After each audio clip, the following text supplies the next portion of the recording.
Good afternoon, Jan. Good morning, Michael. There we go with the audio problems out of the way. Indeed, yeah. Uh, Like they never happened. yeah, Yeah, yeah. Speaking of like they never happened, uh, I was uh, I was fussing at my LLM in order to work on the Janaga MCP, and um, and it really likes to keep a record of past decisions, and even kind of make excuses if I anthropomorphize a little bit. Um, so yeah, it's like I found a design that was in the code and in the documentation, and I'm not sure exactly where that came from. I didn't spot it when it entered the system, but yeah, at some point, um, it decided to have this hedge, this fallback, and it's like, no, that's a bad design. It's supposed to take this path always. There should be no record of that design. So find it in all of the docs, find it in all the code and all of the tests and all the evals, everything. Get rid of it.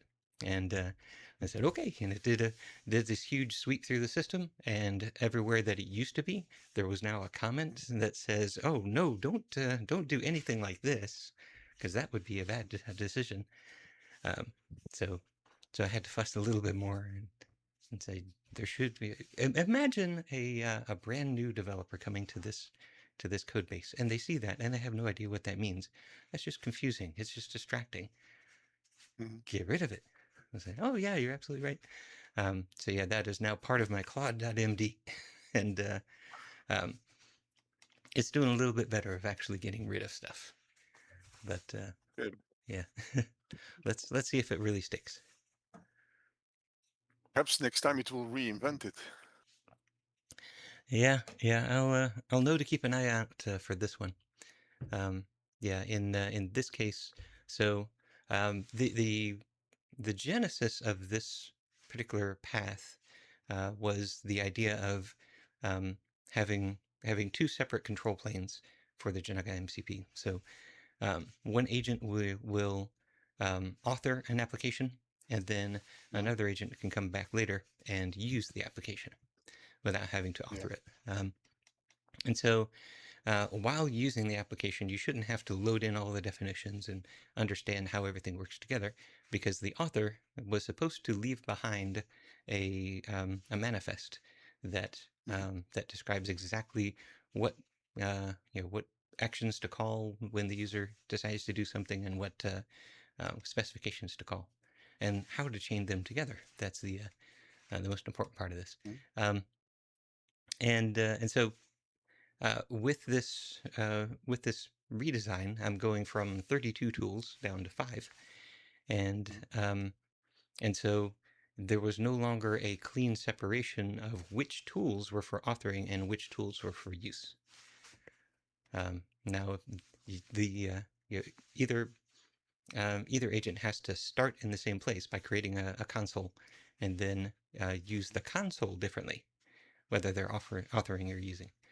Um, and so um, So at some point during that process, it had there's got to be two separate paths, and now we're doing everything with consoles, and it said, okay, well then I'm going to add a couple um, of tools that don't require the console, and it can be used just for use, um, mhm, and and then you get down into the details, and there's actually no way for it to use those tools without creating a console. Um, so the the details of the solution um, kind of gave evidence that that was a bad design decision. But because that design decision was documented inside of a design doc, and I, in my review, didn't see it and let it in, mhm, then every point thereafter, it was, oh, that was a deliberate design choice that was signed off by the user, and so therefore I must make this work. mhm, So when I finally noticed it and said, get rid of that, and then I said, no, this was a bad design. Don't mhm. create these extra tools. I was like, no, come on, let's just But cut clean. to avoid reinvention of that design. Wouldn't it be interesting, instead of getting rid of it everywhere, just getting rid of it and just at the beginning say this design should not be applied, Hmm. should never be applied? Yeah, I want to, and I don't have any evidence for this, but I want to believe that affirmation is, or a positive, a confirmation of, this is the goal, is going to Mm, be more effective than, um, avoid this, avoid that. Um, and my thinking, on this is that's, um, every time you tell it what to avoid, it could come up with something else that would also not be toward the goal mm, that you didn't say to avoid. Um, yeah. so so yeah, you're trying to whack-a-mole all the bad things as opposed to saying, no, this is the one Mm, true path. Follow this. mm, yeah. Yeah, and so yeah, it used to be. I've noticed that in the past like 8 months. I mean, so this isn't a recent thing, but it used to be that um, that if you if you put an idea into context, even if um, if you prefix it with don't do this, then there would still be some tendency for the agent um, to produce that. So yeah, they've gotten much better at actually following instructions and understanding that this is a negative example, um, and uh, so it kind of takes a few extra steps of reasoning. So Mm, like one example that I use from the talk is link. So I say, suppose that you have the opinion that you want to use the link query syntax rather than the extension methods. And mm, I've got a few good reasons that that is actually my opinion. Um, and uh, and so um, and so if you create a skill that says uh, use this for these reasons, then I have noticed that um, it does a decent job of when it creates a link specification, it'll follow those instructions. But in that particular case, I have noticed that it's even stronger to say, here's a positive example, here's a negative example that are both doing the same thing with the big green and red emoji on top of them. Um, and so that I believe, just from from anecdotal evidence, that when it generates some some example that matches the negative in some way. So it generates some link that uses extension methods. Then the attention mechanism says, here's what you just did. On the very next pass, here's what you just did. Here is this negative example. They're strongly correlated, um, so correlated. And now, right next to it is this big red emoji, this big red X. And so now one step of inference, okay, this pattern, bad. And then the mm. next one, oh, the code that you just wrote is bad. All right, next, you should change that code. Next, you should change it to this. So a few hops of inference for it to go from a bad state to a good state. Yeah.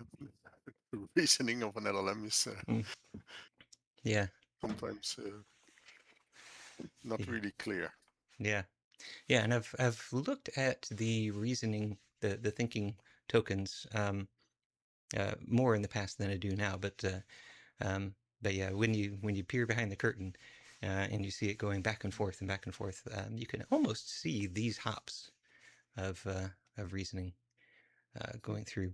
And so um, and so yeah, that's that helps me to determine whether to use a reasoning model or not. Um, so like haiku, if I've already gotten everything laid out and I just need it to follow instructions and deal with some light ambiguity, but not make any of these intuitive leaps, then haiku is fast and cheap and can get the job done. Mm, Um, but yeah, if I need it to to do any kind of reasoning like that, then it's got to go up to Sonnet. So so yeah, I usually use those in combination to um, at the Sonnet level. I actually very rarely go up to the Opus level anymore.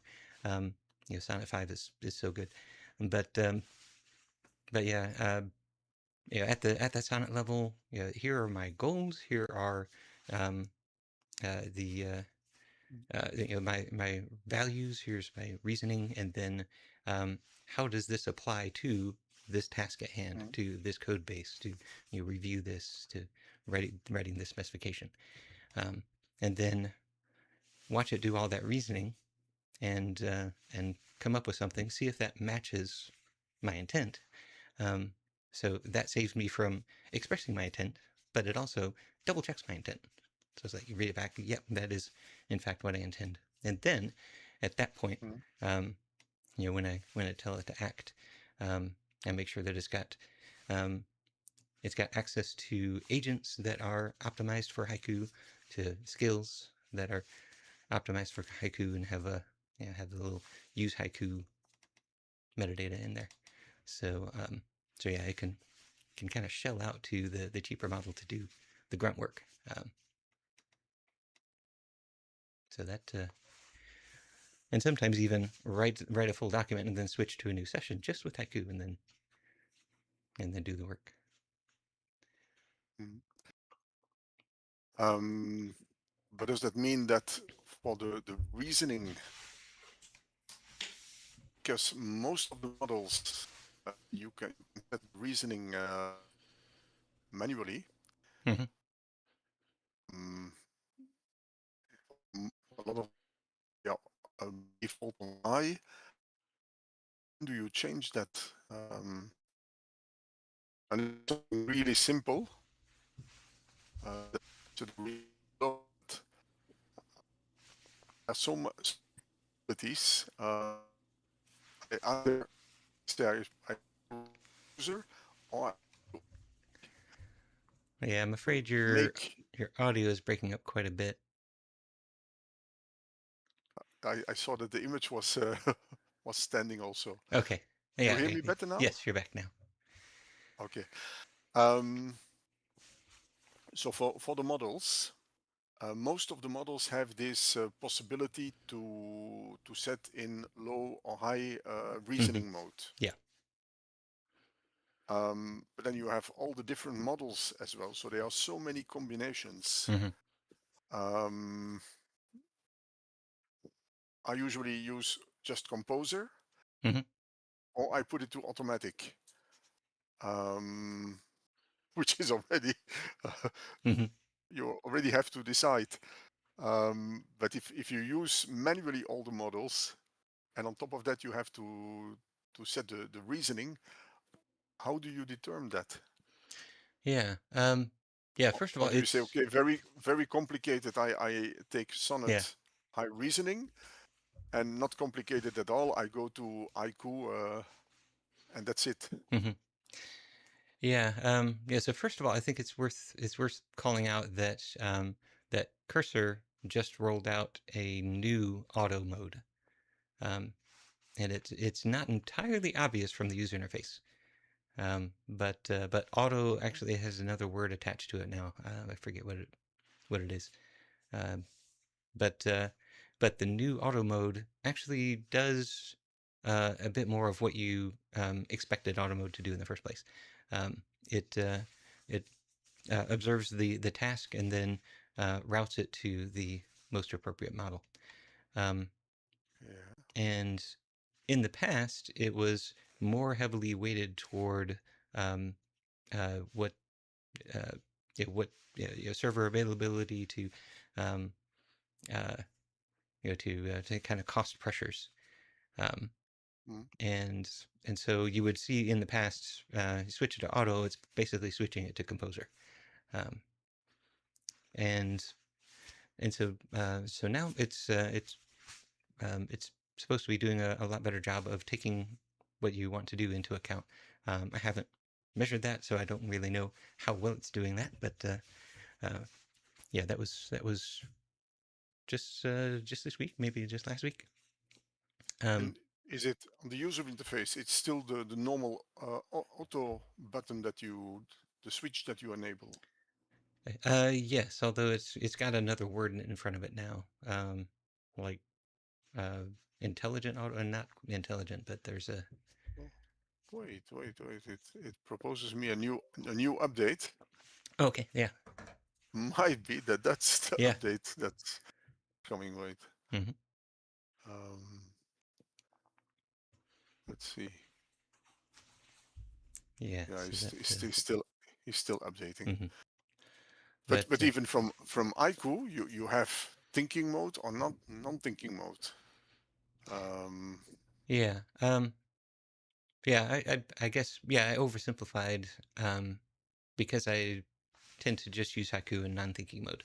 Um, but uh, but yeah, um, so I'm going through kind of a at what stage am I in the process, and how many intuitive leaps do I require, um, and how many of those logical progressions like we just talked about, um, and if it's um, if it's a few, or if it's ideally none, then I'll just switch to Haiku non-thinking, um, and if it's that the information is there, but it's not explicitly spelled out and in the right place at the right time, then then I'll switch to, like, usually it'll be for me Sonnet, um, and um, and I think the default there is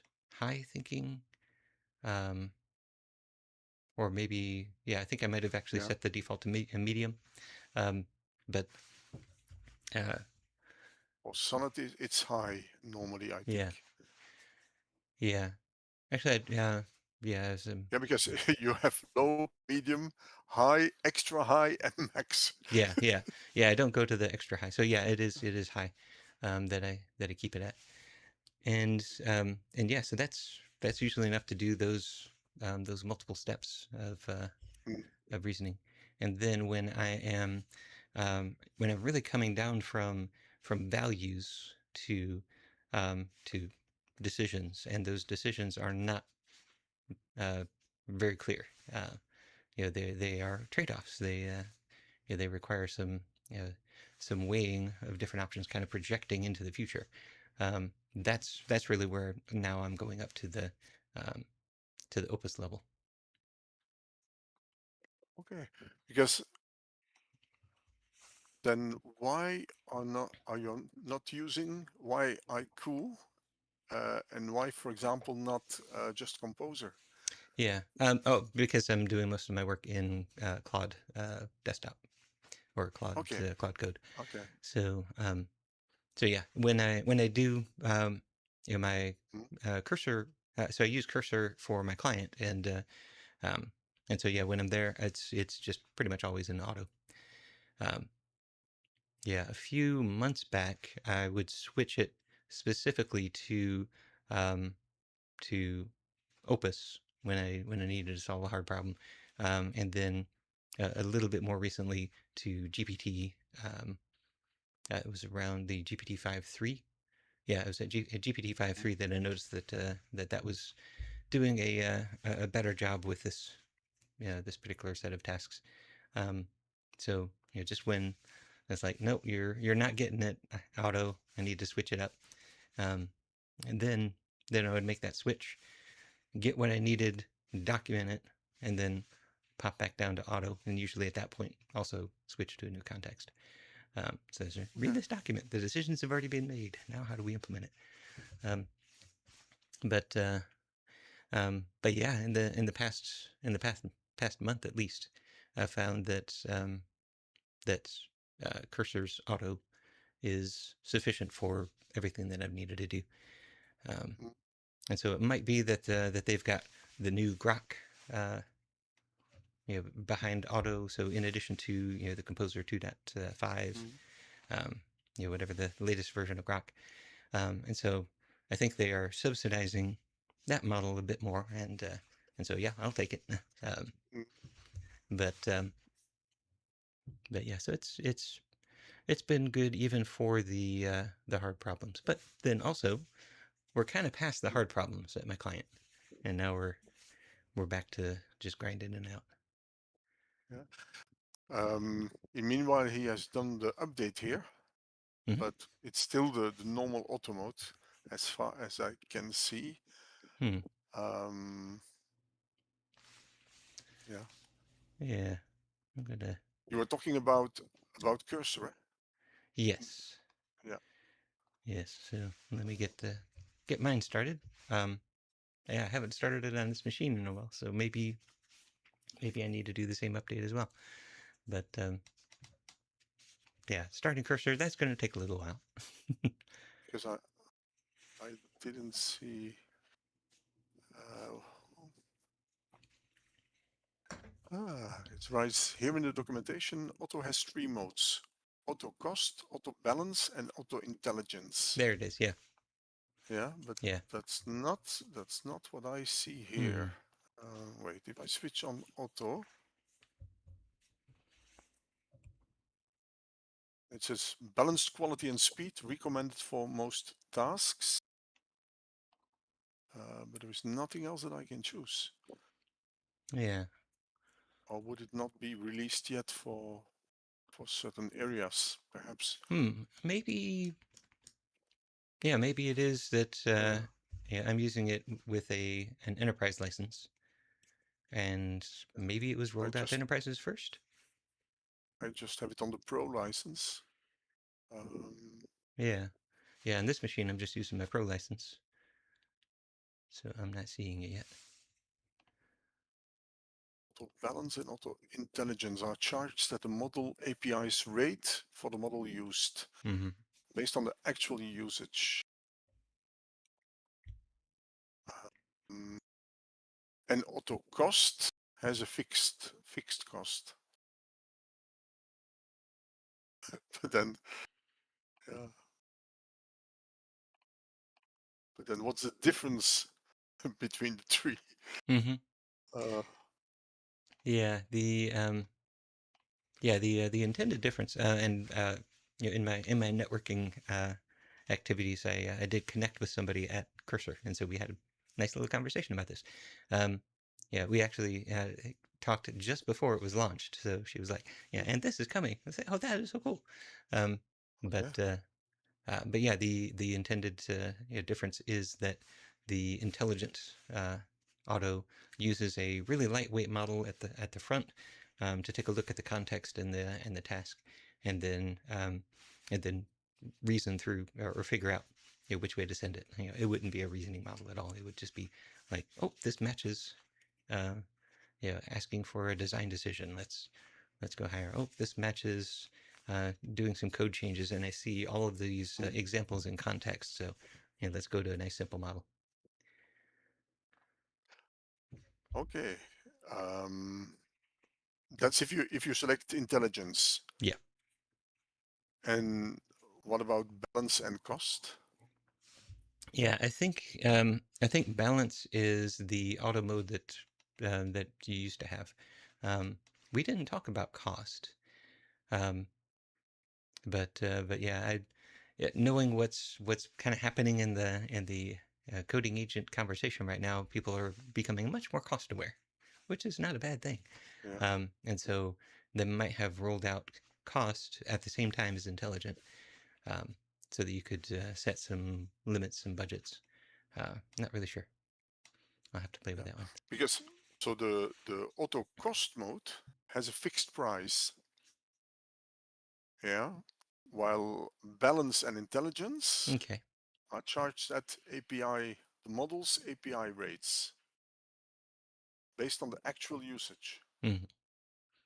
Um, and if you look at the cost of that auto cost mode, that's still higher than Composer, because in output it is 6 tokens for output, which is about the same as Grok 4.5. Yeah, so $6 per million tokens. Yeah, yeah. Yeah, The non-fast mode, because the yeah, fast yeah. mode Don't is don't is turn always don't turn on fast. You're just spending money faster. um, There's no advantage. yeah, Not in that much it's of a hurry. yeah. Um, Yeah. so actually, uh, I I think the best way is gonna wait. Just a telephone ringing. Ah. Um, so actually, the best way still seems to work. No reviews. um, the cheapest way is still Composer 2.5, the non-fast mode. Hmm. Um, and if you really need something powerful, it's probably Sonnet. Um, Yeah. yeah, Or Grok 4.5. Um, yeah, yeah, yeah.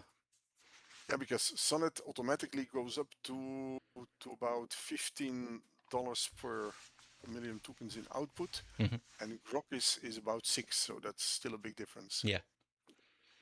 Yeah. Mm. And so yeah, I think they're still yeah, subsidizing our use of it. And at least from the benchmarks, um, it uh, works at about the Opus level. Um, so yeah, I would say yeah, let's use Grok while it's cheap uh, for the for the reasoning type of tasks. If you really want to spend a lot of money, Cloud Opus 4.7 in fast mode, $150 per million tokens output. Yeah, why would you do that? That's if you want to sponsor them. Yeah, Uh, yeah. I think you would only do that by accident, and then you would get quite a surprise. yeah, So yes, always no, set your budgets. Always set your spending no, limits. but it's really important to keep an eye on that, because Yeah. the spending can go up like crazy. Hmm. Uh, Yeah. Yeah, and I because am yes, on the record for for like in my last Pluralsight course, I ran um, ran a multi-agent workflow that implemented a user story and then showed the cost, and it at the time was $40 to do a user story. It's now cheaper to do a user story, um, mostly because the agents are better and it didn't have to do as much backtracking. And I'm not so strict on TDD the way that it was in the course. So I've forced it down this expensive TDD path with a lot of evaluation or a lot of validation checks. Um, but um, but yeah, you can relax some of those constraints now and still get really good output. And now the cost per user story has come down.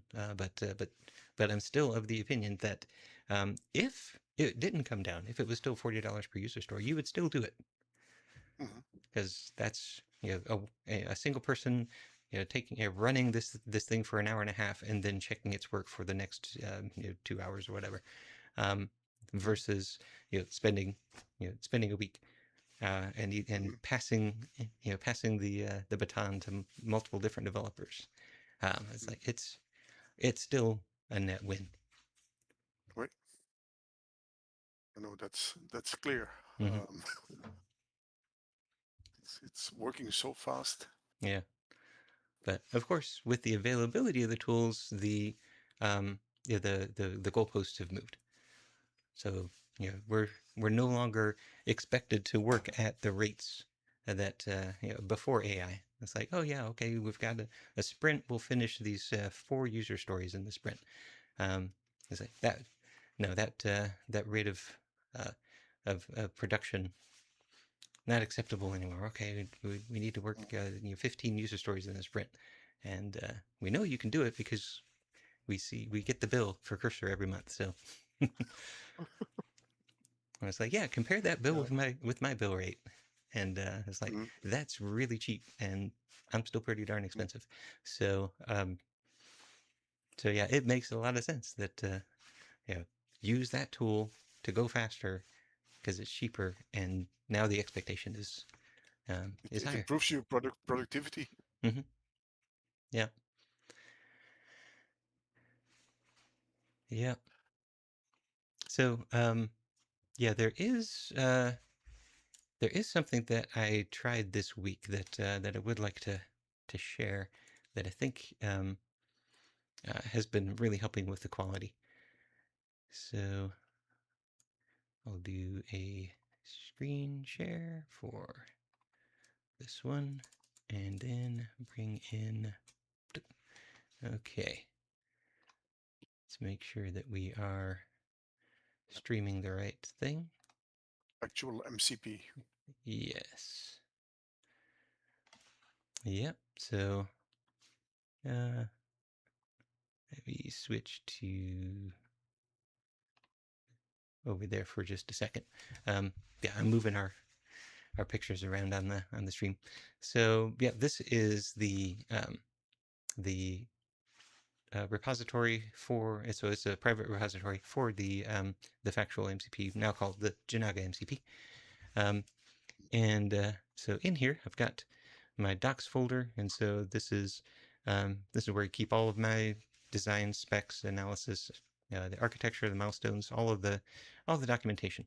And we talked before about how I sync this to my Remarkable, so I can just sit down and read it through, and that's working pretty well. Here is a new document that uh, that I designed in a conversation. This was an Opus level conversation of these are my values when I'm designing software, and so it's all about degrees of freedom. So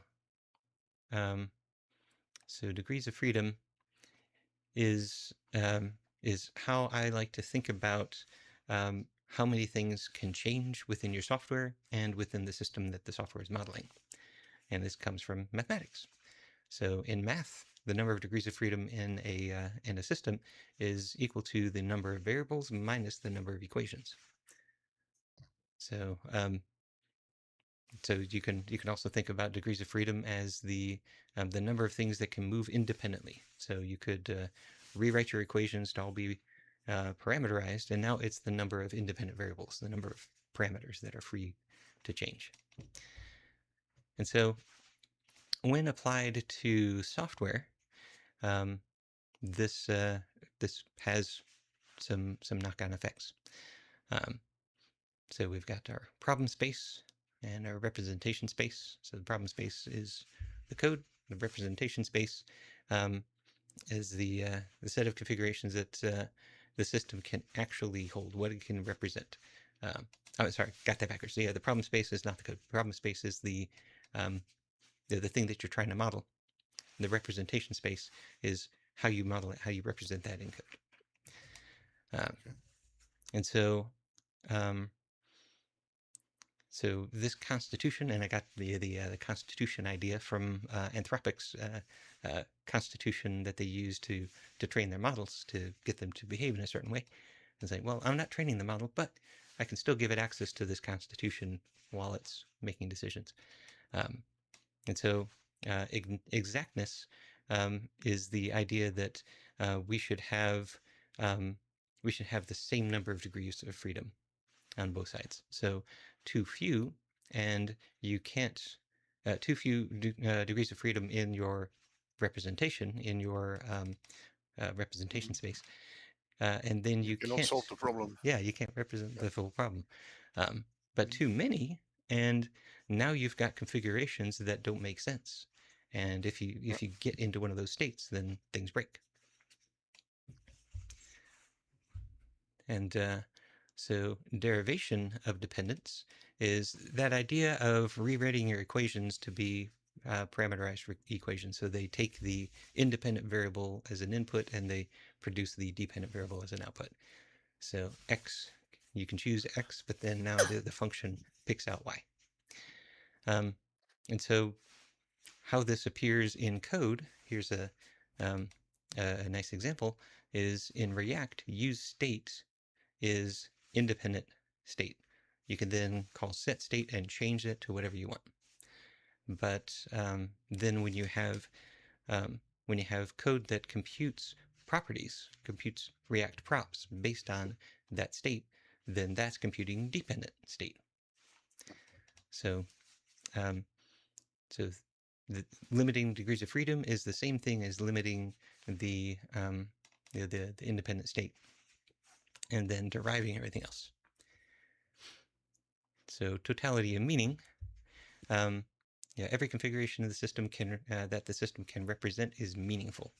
So there are no representable states. So none of the representable states denotes an error. So if there's a way that you can configure the system so that it's wrong, it's not meaningful, then that is a nice red flag that indicates that there's an extra degree of freedom in your representation that you can get rid of. And so this configuration could be in the form of environment variables that you set while you're configuring your Docker Compose file, or it could be in the form of properties or member variables on a class. So if there are 3 member variables and you could actually have computed one of them from the other 2, then that means that you're violating this totality of meaning. You could set those 3 in such a way that it doesn't represent something meaningful. Yeah, because you only have 2 degrees of freedom, mm-hmm. and not 3. Yeah. Yeah, and this is where we call back to, I believe that it was Minsky. Oh goodness, what was his name? What was his first name? The guy from Jane Street. Anyway, he's quoted as saying, "Make illegal states unrepresentable." Let me make sure that is this actually his article? Rob Mininski. Yeah. It was in the first paragraph. Ah. Was his name? Where was it? Yaron Minsky, and I saw somewhere Rob as well, I thought. Yeah, Ron. And the techniques. If you go to the next paragraph, techniques, first sentence. Yeah. His name is actually pronounced Ron. so okay. Yeah, these are just that's just an alternate spelling. That's his actual spelling. This actual spelling of his name. So Yaron and Ron are the same person. Yeah, same person. I thought two brothers in research also. Yeah. So well, that's an example of too many degrees of freedom. There you go. There you go. Yeah, there are 2 representations for the one person. Yeah. Perfect. So it's got a few articles. Okay, so the last one, canonicity of representation. There's one canon. There's one one representation for a given problem state. So if the system is supposed to be in this form, there aren't 2 ways to configure it to get it to behave like that. So some examples, like in Janaga, if a collection in Janaga is a set, not an array, or not a list. So the order strictly does not matter. And so there is one canonical way to represent a set of facts, and that is to hash them and then order the hashes alphanumerically. And so there's code in there that converts it into the canonical form, which is then important for the next step, which is then going to hash the thing that contains that set of facts. And so that way you always end up with the same hash. But in general, there should be just one form of representation that is taken to be canonical for any given state. Yeah. So we've got a few articles for the for the law of state, then a few for the law of behavior, and so these kind of state the same values, but now from a different lens about how something behaves. So independence of axes. So changing one part of a specification requires no corresponding change to another part. And here, specification, we are just really talking about anything inside of the representation space. So not not strictly a spectrum of development specification, and not strictly a Janaga query specification. This is within your representation space, even in your code. If you change it here, you have to change it here. That's indicating that you don't have independence. So accidental coupling is latent redundancy. So yeah, here's each one of these has a nice little diagnostic. So look for changes that ripple. One intended edit forces several coordinating edits elsewhere. Trace the ripples and then see what's being held consistent, and then now derive it from that single source. So apply the one of the articles of state to derive that dependency. So actually, if you change one parameter, it cannot influence the other variables.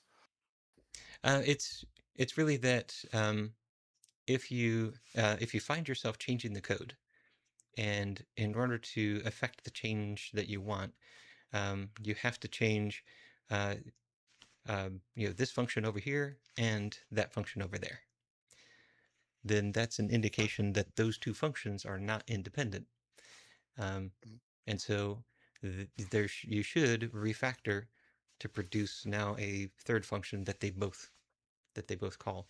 And then after that refactor, the one change that you need to make should just be in that one shared function. Okay. So yeah, this diagnostic kind of points the way toward discovering those dependencies.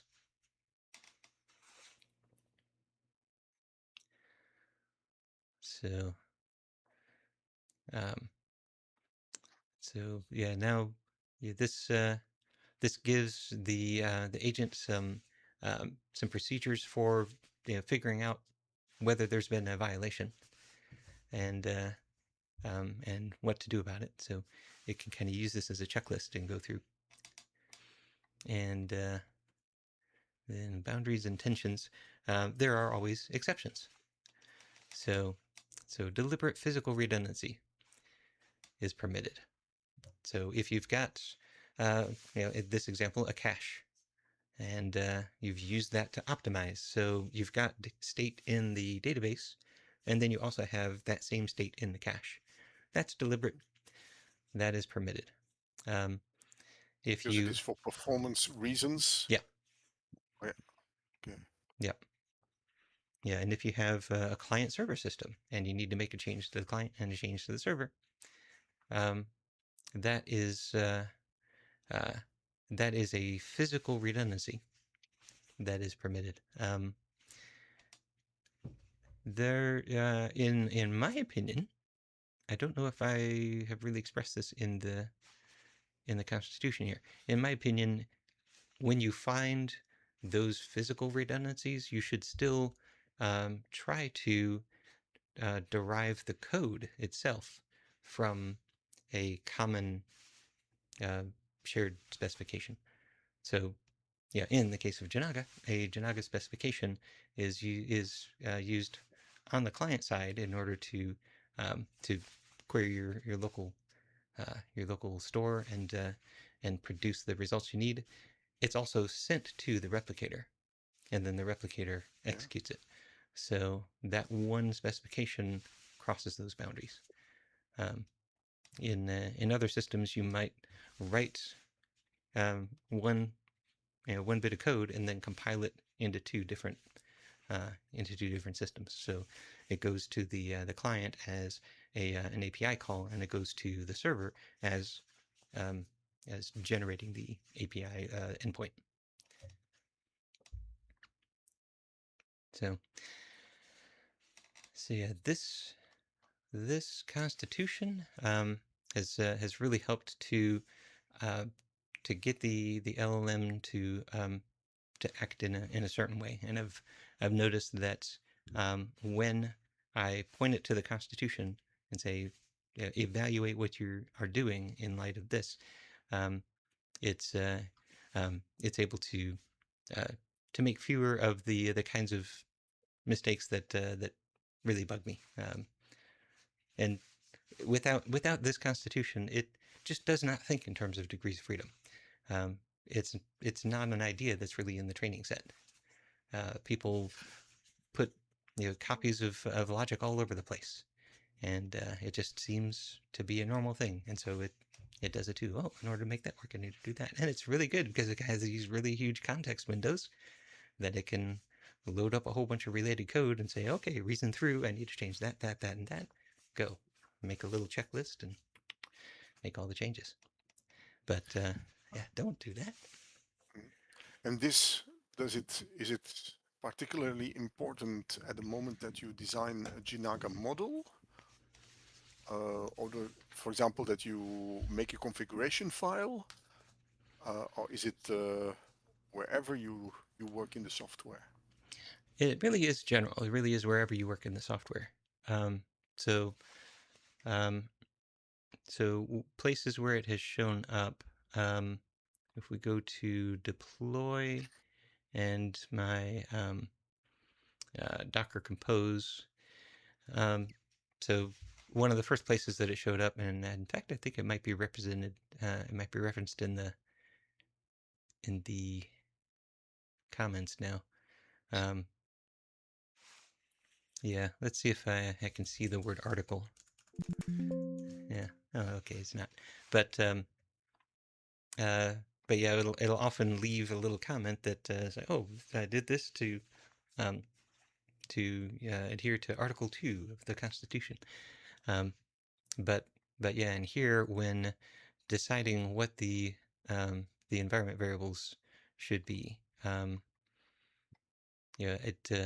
after applying this and saying, "Hey, review this Docker Compose in light of that," it was able to find some duplicates.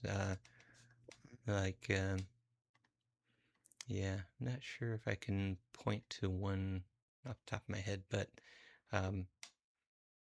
yeah, so this one is right. Yeah, my MCP server itself. Yeah, I think this was a good one here. So Scratchpad durability. This in the change that is just about to land, this goes away because you can derive Scratchpad durability from whether you have a control replicator configured and whether you have Redis configured. So if you don't have those two configured, then it's got to it has to keep Scratchpads in memory, which is useful in the MCP server just when you are running evaluations against it. But when you deploy it for real, you want it to store its Scratchpads in Redis, and you want it to store all of the facts that you've loaded into your Scratchpad when you commit it into your server or your replicator. And so, yeah, if those two things are set, then the Scratchpad durability is true. If one of them is not set, then Scratchpad durability is false. And so that is a violation of the Constitution. So how do you use it? You just include it in the context when you want to scan the code, or you define it as a rule? Yeah, I don't put it in agents.md to be loaded every time because it is a lot of context and it's not useful for every change. But instead, when I am when I'm in plan mode, and so it's planning out a lot of changes, I will say, read the Constitution and then plan this, um, and then and so just at reference the Constitution, and then also when I review. So here are my Copilot instructions, and so the Copilot instructions uh, specifically call out,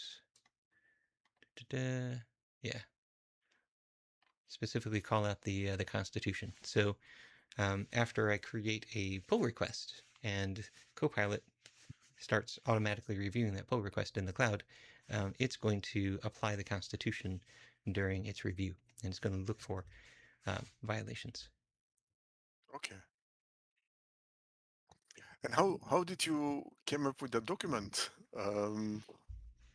Was it a result of the AI that you let summarize problems, or because Yeah. it's quite a theoretical, Mhm. abstract document? Yeah, in this case, I didn't start from problems. There have been other examples where I started from problems and then said, let's avoid Mhm. this class of problem, and then came up with something that generalized a bit.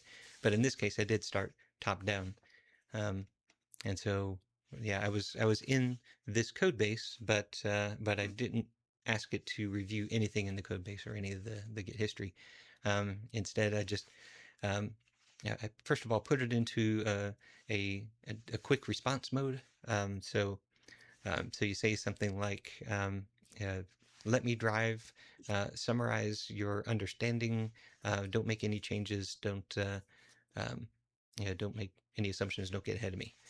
Um, and and then now everything that you type, it basically just says, "What I understand is this. What do you want next?" And it just kind of stays in that mode.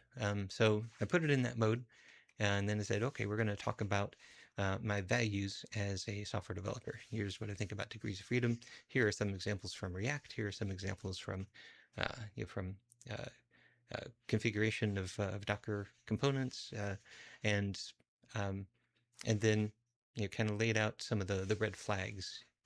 If you make a code change here and here, then that's a red flag. Um, if you find a bug that is that if a certain system gets into a certain state, then it doesn't represent reality. That's a red flag. Decrease the number of states that it could be in. Decrease the degrees of freedom. Um, and so, just kind of gave it a few of those examples, and then said, "All right, write a constitution." And uh, Mhm. and so yeah, it came up with this format and this organization. And then I just carefully reviewed it and then made a few tweaks, and then this became part of the system. Okay.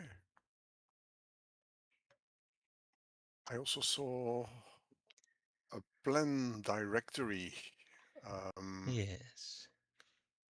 do you store all the plans that you generate, or Yeah, I store the ones that I am still working on.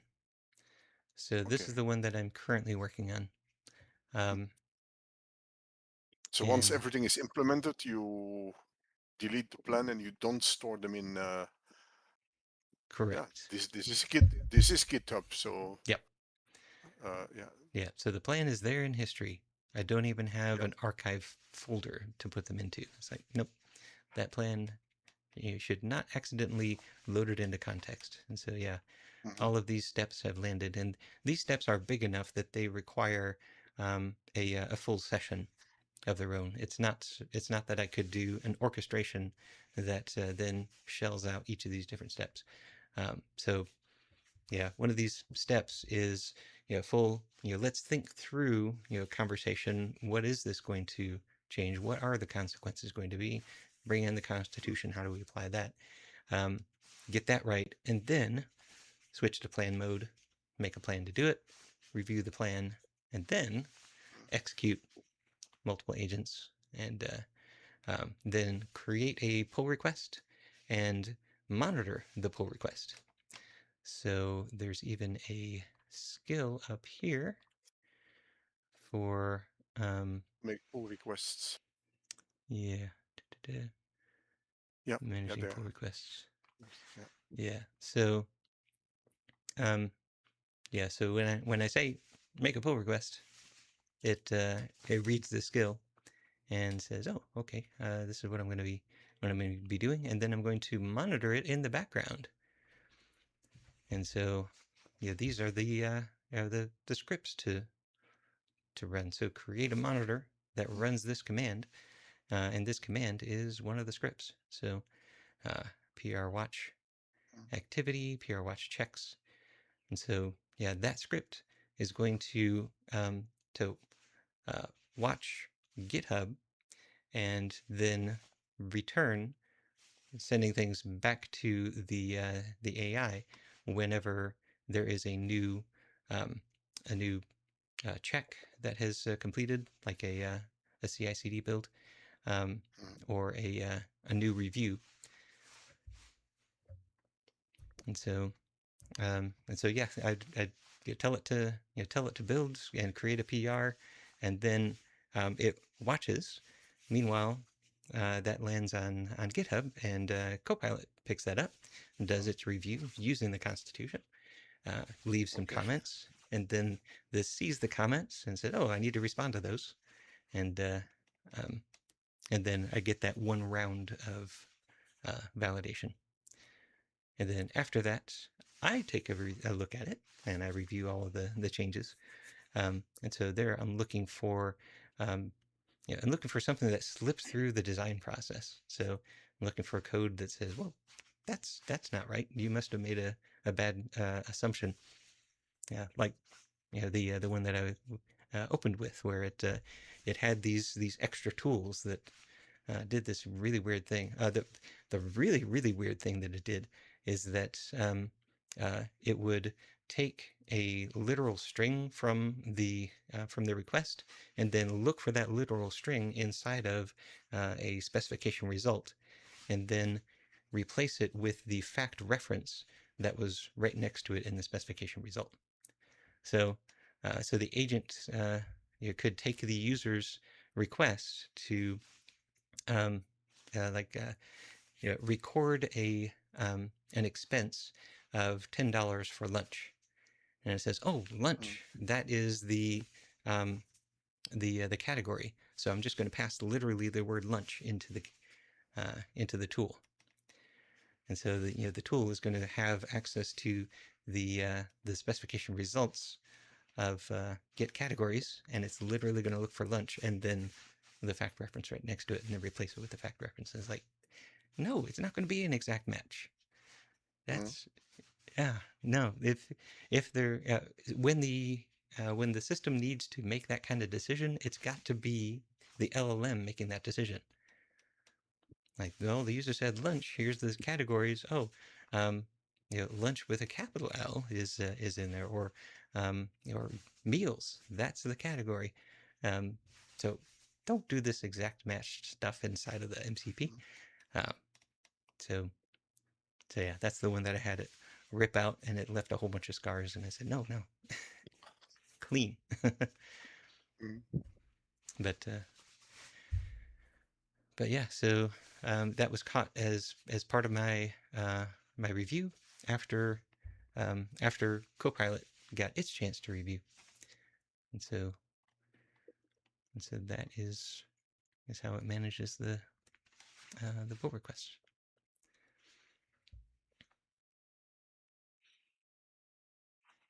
So that's fun stuff. Yeah, I really like the uh, where I've ended up with this Constitution. Um, yeah, um, it's helped me to create good designs, to create good plans that really avoid a lot of the mistakes that these things make right out of the box. Yeah, I find it surprising because it's rather high level. It's rather theoretical, and still it helps very practical in the implementation. Mm-hmm. Um, yeah. Yep. Um, Yeah. Copilot is putting those comments, pointing to lines of code and saying this violates Article 7 of the Constitution. And it's like, yeah, you go, Copilot. I'll copy that constitution in in my system.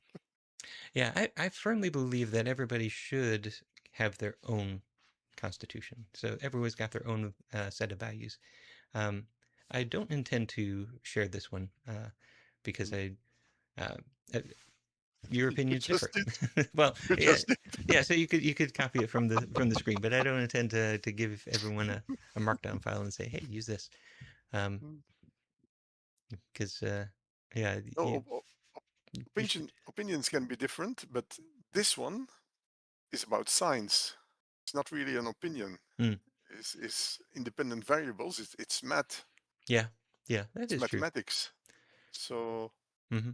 I think this has value for everybody. Uh, This is not reasoning about what do you think, is it good, is it bad? No. Hmm. Uh, if you don't follow this, it's not efficient Yeah. and it's wrong. Yeah, so then I'll amend that. So I will share it after doing some optimization passes. So far this is just generated, reviewed, tweaked, and put into use. Um, yeah, I have no idea if it's too big. It probably is. There's probably a lot of a lot of weight that can be pruned out of it and still have the same desired effect. So I will run it. I will create some evals for it. I'll run it through an optimizer, and But their yeah, Opus can help. yeah, Just ask, can it shorter?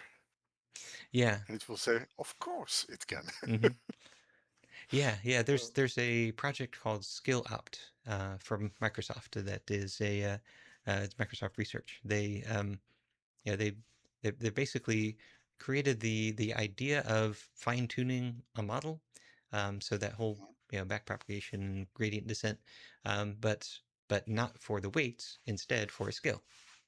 So uh, it is set up for skills, but the same idea could be applied to something like this. Maybe I could just put this into a skill and then use that, but uh, but it it runs your evaluation suite and uh, and then scores how well the skill does with that evaluation suite, and then it uses a um, a small set of operation of, of data points of prompts and expectations to determine what change to make to the skill, and then it tries that change, and then it uses another set to see did that change make an improvement. So it's not the same set because that would be run the risk of overfitting, but use this other set to see if it made an improvement, and then if so, go ahead and keep it.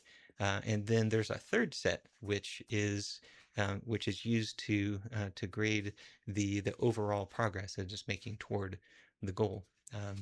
So, the goal of maximizing the effectiveness and minimizing the token count. mm, okay, And so that's really a scientific yeah, scientific approach. yeah, yeah. So Yeah. apply that scientific approach to this scientific document, and then I will feel confident sharing it. No, I usually use LLM to shorten. You have to write a text. Hmm. Uh, Long ago, when I was young, I had an uncle which was quite close to our family, Hmm. and so when we had a question about our homework, regularly I asked him, "Can you have a look at it?" And he said, "Yeah, it's way too long. You didn't have you didn't you have not you had not enough time to keep it short." Yeah. That's what's but now with the LLMs, just enter your text. You say reformulate it, make it shorter, Hmm. and it's very efficient. Okay, you still have to reread it because sometimes some of the things are rephrased in a way that you don't want it, but in generally it's quite Yeah. accurate and very efficient. Yeah. Yeah. Um, And I've noticed when it makes a mistake, these days, it's usually because the information you gave it was ambiguous. It and if you just ignore your preconceived ideas of what I said, what it means, and instead, well, let's just look at the words that I said. It could be interpreted to mean what it just did. So it's like, yeah, that was ambiguous. I should fix that. Yeah. No, but and even translating things is enormously. Uh, Oh yeah. I do have to write quite a lot of things in French, which is not my Mm-hmm. native language. My native language is Dutch. Mm-hmm. So before, when I wrote something, I always had to ask somebody to look for spelling mistakes. Mm-hmm. But even the way the sentences are formed, Yeah. people could see that I'm Yeah. native. Mm-hmm. And now I just use, for example, ChatGPT or one of the others, Mm-hmm. and you still have to understand it because you have to reread it, but Mm-hmm. it helps a lot. Yeah. Yeah, for Launch Kings when we did the Launch Kings Guadalajara, and so yeah, we wanted the Spanish translation. Um, yeah, yeah, first of all worked with one of my folks in Guadalajara, and so he Mm, helped me with the project. But then it was basically go through the source code, look for all of the hard coded strings, put in this um, this internationalization layer, and then do all the translations. And so it just mm, ripped through, did all of the Spanish translations, and then yeah it's Spanish was his first language, so he was the first one to look at it and say, yeah, this is this is perfect. Um, mm, and then we even had somebody else review it, and it's like, yeah, this is exactly how somebody would have said that, and yeah, so it's just gotten incredibly good. mm. Absolutely, it helps me not waste a lot of time, Hmm. and I'm still lacking time. Yeah, yeah, Good. it hasn't created a bunch of time for me, that's for sure. Yeah, it goes always further and further, but Yeah, get and the more expectations are efficient. going higher and higher. Mm, look. All All right. right. Next week, Yeah, you will be there. Let me check. Would be there. Yes, no problem. excellent. Yeah, so next week I definitely will have the new surface area for the MCP that takes it from Mm, 32 tools down to 5. So we'll walk through what it's doing for that. okay. Yeah, Okay. and yeah, so in between, I'm going to be deploying that um, to the staging server. So if you do notice any interruption where the your applications aren't able to load at some point, then let me know. But yeah, um, I've designed it to be uh, to have a migration so that it takes it forward to the next set of tools. But Okay. I will yeah, try to have a look at that. very Good. good. Michael, see you next week then. Yep. See you next week, Thank Jan. you very much. Bye bye. Thanks. Bye.